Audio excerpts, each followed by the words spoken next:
LH 투기 의혹으로 3기 신도시에 대한 반응이 양극화로 나뉘면서 조성된 지 32년 된 1기 신도시로 관심이 쏠리고 있습니다.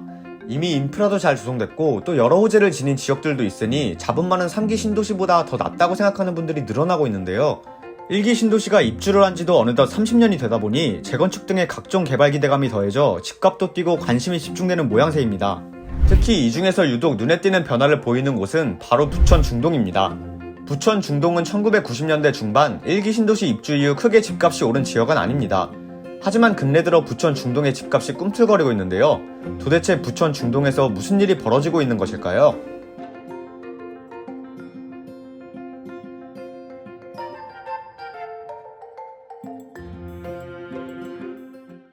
부천 중동 집값에 대한 기대감은 실거래에서 확인할 수 있습니다. 리모델링 사업이 추진 중인 금강마을의 전용 면적 84제곱미터는 올해 3월 5억 6천만원에 실거래됐습니다. 지난해 6월만 해도 4억 6천만원이었는데 말이죠. 이는 은하마을 대우동부 아파트도 마찬가지입니다.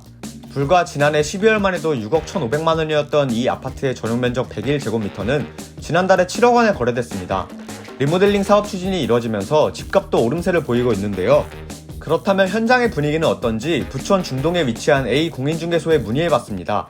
요새 중동 집값이 조금 오르고 있는 추세인 것 같아서 네. 특히 지금 리모델링 추진하고 있는 단지들 관련해서 혹시 문의 전화가 많은가 해서요. 네, 많죠. 많아요. 혹시 물건도 많이 나와요? 물건은 거의 없어요. 물건 매물 잠김 상태라고 보셔야 되겠어요. 사실 부천시의 집값은 신도시 개발 이후 그리 큰 변화가 없던 곳입니다. 한국부동산원 자료에 따르면 2012년 1월 부천시 아파트 평균 매매 가격은 2억 6,478만원이었는데요. 2012년부터 2017년도까지는 2억 원대를 유지했고 2018년 11월 처음으로 부천시 집값은 3억 원대를 기록했습니다. 집값이 3억 원대로 진입한 것이 불과 3년 전인 거죠. 2019년까지도 부천시의 집값은 3억 원 초반대를 유지하며 큰 변화가 없었습니다.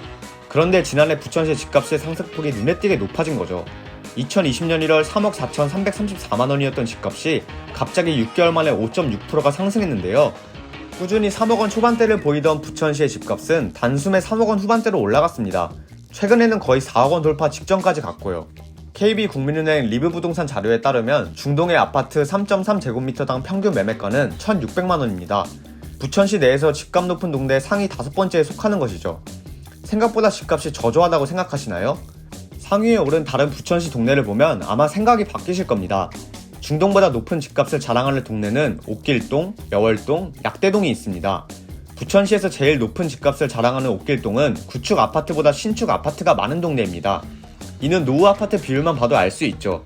옥길동의 경우 10년 초과된 노후 아파트 자체가 없습니다. 거의 1년에서 5년 정도 된 아파트의 단지로 조성되어 있는데요. 반면 중동은 10년 초과된 노후 아파트 비율이 92.2%입니다. 부천시 자체도 10년을 넘은 노후 아파트 비율이 84.4%나 되고요. 노후 아파트가 많은 지역에서 옥길동은 신축 아파트 단지가 많은 동네이니 당연히 집값도 높을 수밖에 없는 거죠. 10년이 넘은 노후 아파트 비율과 집값을 고려해보면 중동은 노후 아파트가 대다수를 차지함에도 집값이 그리 낮은 편은 아닙니다. 또한 최근 중동의 집값은 계속 오름세를 보이고 있는데요. 도대체 그 이유는 무엇일까요? 그 이유는 재건축과 리모델링 추진에 있습니다. 앞에서 언급한 것처럼 중동의 노후 아파트 비율은 상당합니다. 대부분의 아파트가 10년은 기본으로 넘었죠. 그러니 인프라가 아무리 좋아도 사실 사람들이 살고 싶지는 않습니다. 이왕이면 구축보다 신축이 좋으니까요. 그런데 이런 중동의 재건축과 리모델링이 추진된다고 하니 사람들의 이목이 집중되는 것이죠. 부천시 중동은 재건축 가능 연한인 30년까지 3년에서 5년 정도 남았습니다. 이 말은 즉슨 조금만 있으면 이 지역의 개발이 주르륵 이뤄진다는 거죠. 부천시 중동에 위치한 아파트 단지들은 대부분 용적률 300%까지 허용되는 제3종 일반 주거지역에 있습니다. 현재 용적률이 200% 내외니까 재건축 추진에도 가능성이 있는 편입니다. 하지만 모두가 다 재건축을 원하는 것은 아닌데요. 재건축보다 리모델링을 선택한 단지도 꽤 많습니다. 지금까지 중동에 위치한 아파트 단지 중 리모델링을 추진 중인 단지는 5곳 정도가 있습니다. 용적률이 200% 초반대인 단지들은 아무래도 재건축에 들어가는 비용이 있으니 차라리 리모델링이 더 가치가 있다고 판단한 것이죠.